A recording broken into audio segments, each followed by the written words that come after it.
Good afternoon, everyone, and welcome. We're going to turn it right over to our Finance Director, Bill Sama, who's going to lead us through a presentation on the 2023 budget. Thanks, everyone, for being here. Good afternoon, Bill. Great. Thank you, Your Honor. Good evening, Council. The years go by really fast, and here we are again. It's September. We're here to talk about 2023 and the proposed budget. I will tell all of you, I'm really glad it's September 6th. We have been plugging away at this for months, and it just feels good to get to this point and have something to present to you for next year. Now I'm going to find my page down. Do I just arrow, Lynn? I sure do. Okay, the timeline for the budget process. This is just a little bit of review, and for you in the audience, kind of what we go through to get to tonight and where we're going by the end of the year. But we start in May looking at the budget process, and department heads start working on their budgets, submitting that into our department. And July, we really dig into it with the Tax Levy Committee then. And this year, the Tax Levy Committee is the Mayor, Ben Shire, Andrew Bremseth, our Administrator, and Councilmember Fish was on the committee this year. It's always the Mayor and City Administrator, and then we rotate a member of the City Council each year, sits on that Tax Levy Committee. We're here tonight to go through the proposed budget and the proposed levy. Not asking for any action tonight at the council meeting. We'll come back on September 19th and ask you to approve a proposed levy in particular and a proposed budget, because by September 30th, we have to have that to Otter Tail County. So that's the deadline in state statute that we bring a tax levy to the county auditor. Then they get that on the tax statements that go out in later November. So we will continue to work on this budget between now and December as well. And we can come back to City Council and have other work sessions in that time if you were to choose that as well. And then we plan to come back in December on the first meeting with the budget hearing where we hold it. It's a public meeting after 6 p.m. We allow the public to speak at that if they have comments, and then ask you to approve a final budget that we get to Otter Tail County then by the end of December. And then we're off and running for 2023. So overall, the assumptions in the budget, we've had settled contracts. So for 2023, wages, 2.9% increase, and 2024, we have a settled contract at 2.8%. So those are fixed costs that we already know because we had settled that 3-year contract. The 2022 increase, Andrew, was 2.8, is that correct? I think that's where we were at for this. No, it was 3.2. 3.1 or 3.2, right in there. So there's year 2 and 3. Health insurance, 6.58, we received from Lakes Country Service Co-op. Again, they changed to Medica. They went out for proposals last year, and that's the provider, but our health insurance increase is 6.58. Electric, we're estimating 7%. The city utilities, that's where we charge our own departments for water and sewer usage and garbage, 4%. Natural gas, 110%. What we, as you know at home and what you see throughout very much larger natural gas bills, we doubled that and added 10%. That's what we did for the 2023 budget, because that's what we're seeing right now, that in half the year, we'd already spent the entire natural gas budget for 2022. Liability insurance, 7%, property at 6%, auto at 7%, and workers' comp at 13%. And we work with the League of Minnesota Cities to arrive at those estimates. Workers' comp is a bit high, but throughout the state, we're seeing increased costs of PTSD claims that the league is dealing with. So that's why some of those are a bit higher. So the overall budget, we have a proposed revenue budget of $52,122,181. Expenditures of $51,314,518. That's all funds of the city. We have 80 to 90 funds within the city. They're each run like individual businesses. This is the accumulation of all that. So it's from your general fund, special revenue funds, debt service, all the capital projects, as well as the enterprise funds and equipment fund. So the proposed tax levy before you tonight would be $7,650,000. That would be an increase of $591,500, or 8.38%. That's the change from the current year levy of 2022. And when I said we can still work on this between now and December, that is the tax levies committee's goal, because they would like to see this lower, but this is where we're at as of tonight, where we arrived at with, and we'll show you a little bit about our fixed costs too, where things are at. What we set in September, we can always come down by December, but we cannot go above what we do here. Some cities around the state, you will see, would set this even much higher, and they really crank in and kind of do the bulk of their work on that between now and December. Typically, the tax levy committee gets the bulk of the work done by the time we come in September to know where we're sitting. We have certainly changed it between September and December, though. Brent? I got one question to go back with the budget. The natural gas, now is that 110% from last year? Because last winter, did we plan for that? That was already doubled the previous year. So we under budgeted in 2022, basically. Okay. Yeah, didn't put nearly enough in. So the first half of 2022, we basically spent our natural gas budgets. So for next year, I'm saying we're taking a conservative approach that the prices aren't going to come down. I hope they do. I hope we're wrong. But so I took what the 2022 budget is, doubled that, and added another 10% for next year. Well, the reason being is everything that I've been hearing, I mean, in the news and everything else, is that we're looking at dramatically higher than what we paid last year. That we played last year in Last winter. 2021? Yeah, And yes, that would be true, and that's what we're putting in here is dramatically higher than Okay. than That's that. off 2022 current, plus doubling. well, I just figured if they were going off what they budgeted for, not But what I'm it was basing it- actually costing us. And I'm getting tongue-tied now. I do look at what we're actually spending, Yeah. so we don't budget from budget. We Okay, take so what you're we're gonna budget spending what we and try actually- to estimate from that. All right. Yep. Yeah, because if you had a budget you're not spending, and if, let's say we had way over budgeted for natural gas, and that was the case, I would actually want to bring that down then to more mirror what we're actually Okay. doing. It's a great question, though. And we do that throughout the city. We try to look at what are we actually experiencing and spending. So the tax capacity rate now, this you'll see has actually the opposite effect on here. We currently, our rate between the city and the port combined is 59.026. It is estimated to go down to 53.982, or that's an 8.55% decrease in the tax rate. So if your property value did not change, that would say your property taxes would actually go down. Now, of course, we know values aren't going down, they're going up. So we're not here, and even in December, we won't talk on individual parcels, but that's something, can be looked into with the county auditor.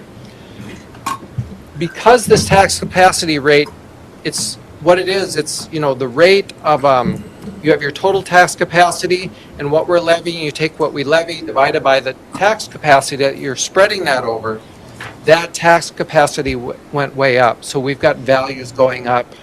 That's why the rate goes down. So you're going to have to look at it individually, but that shows a decreasing tax rate. The thing that helps us in that is when we have new construction, new homes going up, business remodelings, expansions, that is new growth that's in that number as well that helps offset increases as well. So all that's in there, as well as decreases in values if, like, the Hoot Lake plant now has been demolished and we start seeing that phased out, that should be in that number as well. Do you have an idea of what the breakdown of that increase is between increased existing and new? I don't have that yet. Sure, I know these are all Yep. very new numbers. I just got these numbers today, yeah. so I'm very not sure how they fresh. came. Yep, got Yep. it. No problem. They've been in the presentation for maybe a couple hours, but I was so glad to be able to have them today, because as I built it before I left on Friday, that was just highlighted with to be determined. So we have better information today, but we'll try to pull that apart a little more as we come back. Thanks, Bill. So the proposed budget then broke down by fund types. General fund, that is our general operating fund of the city. That's where we do the bulk of the business you think of as a city. Our police department, fire department, streets, park and rec, all of us, city administration are in there, the city council's in there, economic development. All of that flows in our general fund. Special revenue funds are if you have specific revenue sources dedicated for a specific operation. Public library is one of our largest special revenue funds. So we dedicate a property tax levy and intergovernmental aids for that as well. The regional library aid goes into the library. That's what makes that special revenue. Port Authority is within that number as well. Among all our tax abatement districts, our TIF districts, our loan programs, that's all in special revenue.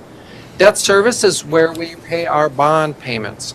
So you issue debt, that goes into a capital project fund to build something, and then when you make payments over, say, 15 years, that comes out of a debt service fund. Capital projects is where we build projects, fix streets, do those kind of things, buildings. That's what falls under there. Enterprise is your liquor store, refuse fund, sewer, water, and stormwater funds. Internal service is a fund of the city that just serves internal customers. So we own all the equipment there and rent it out to the other departments. So those are the individual revenue and expenditures for those funds. Just a pie chart showing of how the revenue comes in citywide. You can see charges and sales is the largest piece of the pie. Again, all our enterprise funds are in there, the utilities that are running, the liquor store sales are in that number. Property taxes at 15% of the entire city budget. So you can, just showing you what that funds. Intergovernmental, our local government aid is in that number. A significant piece of funding for the city, as well as in the capital project funds, doing streets and whatnot. We have state, federal funds that come in for that. For the airport, federal funding, that flows into that pie, piece of the pie as well. Expenditures just divvies up for you where the money is going. You can see starting up at the 1 o'clock kind of spot there, wages, benefits, health insurance, and then our liquor store inventory, services, over to capital outlay being a large one. That again can fluctuate depending on the projects each year. Here's the breakdown of that proposed levy, just showing that increase and the change of that we had talked about on one of the first slides. So the 591,500. I wanted to point out a little separately. So within this levy, of that levy of 7,650,000, 113,000 is for tax abatement levies. Those are specific projects that we levy dollars for economic development purposes, and they're based on those individual properties. So we're kind of capturing that value for a number of years. So when you see a levy go on for that, it's really the increase in that value of that particular parcel that offsets that. So an existing taxpayer doesn't feel that burden right at that time. So you may see an increase in the levy, but it should not be affecting your tax bill at that time. The goal being that when you're done with that district, be a TIF district or a tax abatement, in this case, you have that new value on that everyone is sharing. Just a question on that, with property valuations going up across the board, and the basis for the TIF is based upon collection on that new valuation going on. Have they seen, or is because they're brand new, it's not? I'm just wondering, is the time of collection going to be shorter, or is it different for new construction? Well, if their value is going up, their tax abatement should get done sooner, because typically these abatements have, a maximum of this much. Few of them are structured differently, but yeah, you could pay them down sooner and they would be on the full tax rolls sooner then with the higher value. And I just didn't know, is their valuations that much higher than what was proposed because they were so new, or is it? Which I'd would have to be look. an earlier collection, I guess, would just curious, not. Some of those that are a little bit older on here, I think probably the current values would be higher than what was projected because we did see larger jumps. Right. So the cost drivers for the cities, the tax levy committee wanted to kind of get our arms around what are some of our fixed costs, and I say levy supported funds here. Certainly, water, sewer, storm, all of that has more cost drivers as well, but I wanted to focus in on the levy here tonight. So when we look at that 2.9% wage contract we have with the unions, some changes that we have seen, with positions and the related benefits to that, that's $256,000. Health insurance is $90,000, workers' comp $97,000, utilities $115,000. Communications manager, we are adding a new position. That's the communications manager that you as a city council chose to add. I'm allocating that over several funds because that person is going to, work in communications for the liquor store, all the utility funds, the library, you name it. We're allocating that out. So the impact to the property tax levy is $33,000. Equipment rental, we did a 3% inflationary increase to the rental between departments. The way inflation is going up, that might actually be a low number, but we didn't feel we could push that much more than 3 on that one, so that's $40,000. Those tax abatement programs we just talked about, that $30,500 is basically related to the housing rebate program kind of ramping up and getting on board. So total fixed cost of $661,500, keeping in mind our levy impact was a $591,500. We go back. Yep. $591,500. So those fixed costs are even a bit more than what we're increasing the levy. We'll talk about it elsewhere, but we did combine a position. We, in essence, were able to eliminate a position within the city that saved us about $119,000. So that's how, we back some of that down as well. Other costs that are in here that are not fixed costs, but the compensation study that we went through, I know it was brought before you just recently in the last few meetings, looking at phasing that in probably over a 3-year process, and the amount impacting these levy-supported funds would be about $109,000 is what was included. Street overlays and seal coat, we added 10% to those budgets, or adding about $41,000. This slide just depicts the process of how the taxation system works, where you have the Otter Tail County assessor determining the market values. You apply the class rates that are determined by the state of Minnesota to that. We establish a levy here. You set a flat dollar amount of the levy, and you tell Otter Tail County, go and collect that. They spread that over those values, so, over that tax capacity. And then you multiply that, your individual tax capacity on your parcel, times the tax rate, you get the tax bill. This just shows the trend line for the levies and the rate. You can see that rate jumps around a bit, and that's of course when the values change and we get new value added.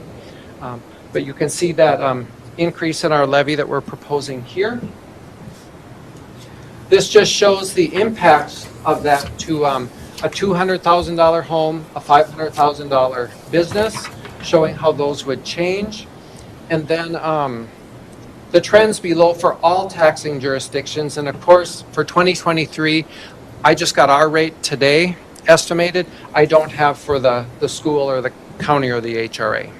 But by December, we'll have that graph filled out. We talked about taxes and state aid, about how, that's how governmental funds are funded. That's how, funds of the city, your general fund, your libraries, port authorities, that's how they are funded, by property taxes and local government aid. And then on the other various projects as well. This is just a chart showing our local government aid over the year. Just a very slight increase in LGA this year. So when you see inflationary increases through the city and one of your big funding sources doesn't increase much, it falls more to the levy. So just showing you the history of LGA. General government, We talked about the communications manager, about that departmental combination where we were able to save about $119,000. We are using some fund balance or projecting that for the Bigwood Center as we're trying to get that back up and running in full force. We're not there yet. IT department, we have the phone system updates and the main computer system updates, which we do that main system every 3 to 4 years. Woodland Heights neighborhood, the final annexation payment is made in 2022, and the final phase-in of their tax rate is 2023. The 10% to streets we talked about, and we continue to budget capital outlay for our governmental buildings so that we're maintaining those appropriately as well. Public safety, we have a police department budget, certainly one of our largest departments of the city, at $4.4 million. You can see we have 24 officers, 5 office staff, 22 squads and other vehicles. Fire department at $895,000, 3 full-timers, a volunteer department of 36 people. And you can see our various pieces of equipment there. So lots for us to be taking care of and making sure that we're keeping it there for the future as well. Streets and highways, said the 10% we're putting in, that's the annual maintenance within the general fund. We also have the street projects in the capital project fund that we'll talk about, but the 10% goes to the general fund for the maintenance, bringing that to just about $453,000 for overlays and seal coats. Street lighting, the tax levy committee was talking about the phase 3. That's not in here at this point, so we may have to wait 1 more year before we get to the phase 3. Parks and Recreation, we talked with Pam over at Parks and Rec. Nearly 7,000 program participants in our Park and Rec program. So serving a lot of people. We have 29 parks that cover 551 acres. The Park and Rec budget and forestry is about $2 million. And as you're well aware of, the successful phase 1 downtown redevelopment has been completed. Economic development, maintaining the funding for Greater Fergus Falls at $50,000. We talked about the tax increment and tax abatement districts. The tax abatement levy for the housing rebate program at $54,000, and we have 33 homes that are receiving that rebate right now. And that's really just starting. At the end of 22, we'll be making our first payments on that. Again, that's a rebate of up to $5,000 or 5 years, whichever comes first. It's going to max out at $5,000. Port Authority, they're holding their levy stable at $60,000 for the year. They continue with the state of Minnesota. They collect rent to operate the CBHH facility, the Community Behavioral Health Hospital. And the same for the Lakes Country Service Co-op Level 4 education facility. Port Authority leases those 2 facilities out, fully funded by those organizations. The Port Authority acted as a conduit basically to make those projects happen and own those buildings. And of course, Port is always working on looking to explore, what else we can do in our industrial parks. So the Port Authority had agreed last year to take care of the payment number 1 for the dairy demo loan and the revolving loan fund. They have now agreed to pay payment number 2 for those. So it will be depleting the port's funds a bit, maybe getting down to a little over $100,000 in cash for the general operations of the port. The city is always the backdrop to the port as well. So we're managing that. The goal, of course, to get that property developed and get property sold, hopefully get those loans paid off. So we're trying to minimize that levy and see what we can get going with that RFP and redevelopment. Public library, operating budget of $990,000. You can see mainly property tax funded for the library. And then we have the data here from them as well. That's the 2021 data. You just saw this in the report just gave a couple weeks ago probably. So we have a great library, lots of participants serving the community very well. The Bigwood Event Center, just as a review, that was constructed back in 2000, opened in 2001. We operated it with the hotel operators for 20 years. That contract ended at about the same time COVID hit. So we had to close that facility. We have been in the process of getting that reopened. We are using it.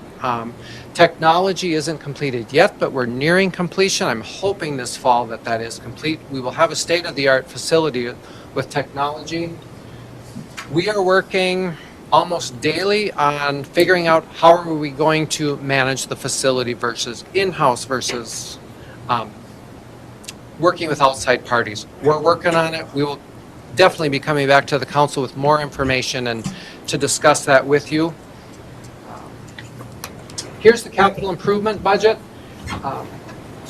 The various streets, Junius Avenue, Union Avenue, Stanton, Broadway, Summit, Linden, Laurel, for street projects. Again, this is in addition to what's happening with the general maintenance that goes on with streets. A lot of state and federal funding in here. Sidewalk bike paths, we have our annual sidewalk program of $30,000. That's gone on for many, many years. The trail segment through the former dairy, we have $400,000 in here.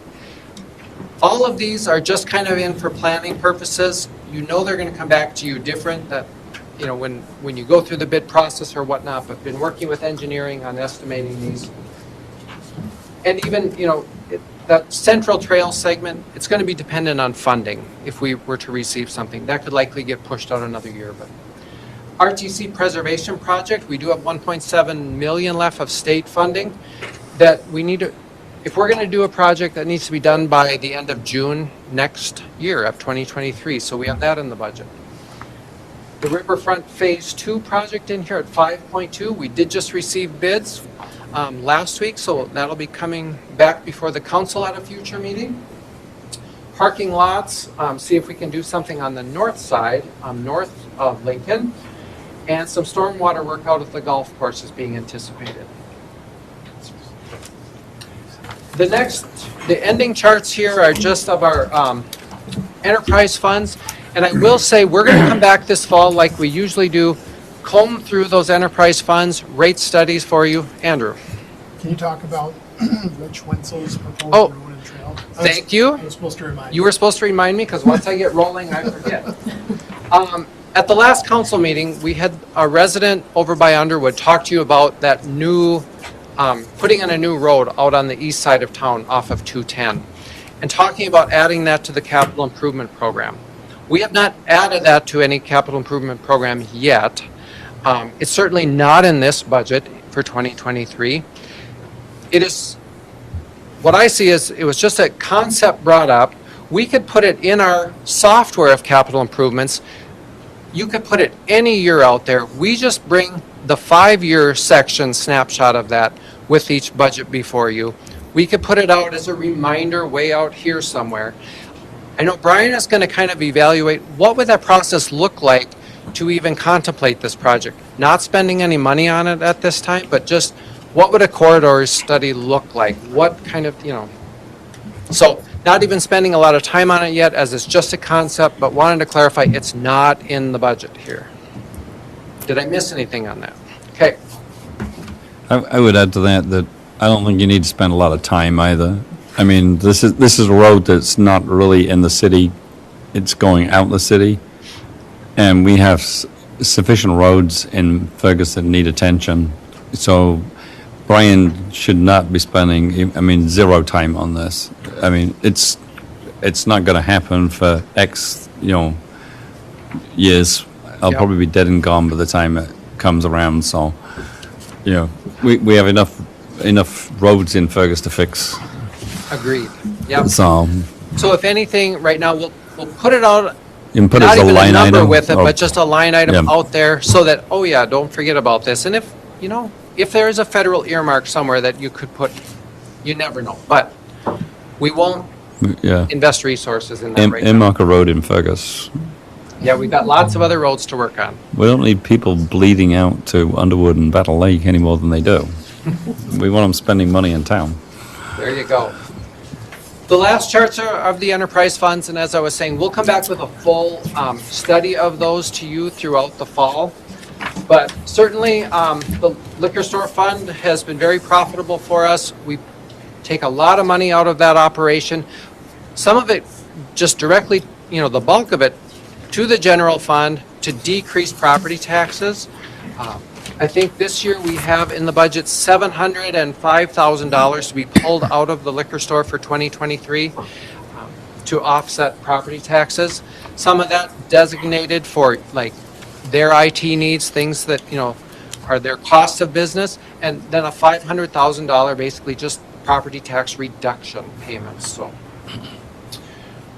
Refuse fund, continuing with operating income. Again, we'll come back, study this in detail for you. Sewer fund, the same. Water fund, the same. Stormwater, the same. Again, I'm not going to, the charts are here for you. We'll get into them more in the fall. Equipment fund, likewise. Next steps. So this is your last slide. Thanks for hanging in there with me. But we're here tonight, and we'll come back on the 19th. We do need action on a proposed levy before the end of the month so we can get that to the county. We can continue to work on this budget. Try to see if we can get these levy numbers down even more by the December meeting. Said we'll come back with a utility rate review. December 5th, we'll hold that public meeting to discuss the budget. It needs to be at 6 p.m. or later. The public certainly can have comments and speak at that time. And then we'll ask you as a city council for action on that budget, again, to get that in place for next year. That is the presentation.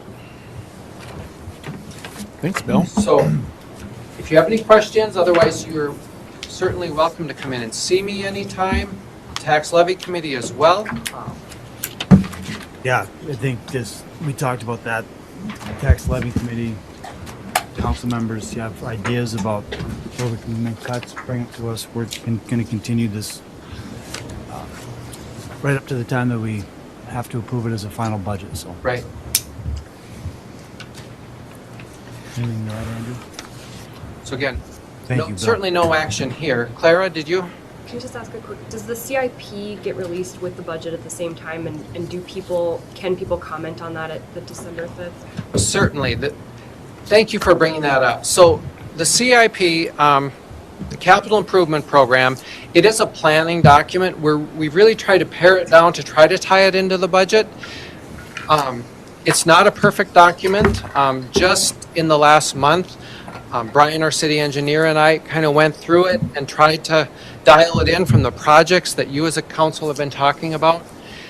I would really like in future years to even expand that more, but we're kind of running it parallel with the budget. So if people want to comment, absolutely can do that, certainly at that December meeting or even before if they choose.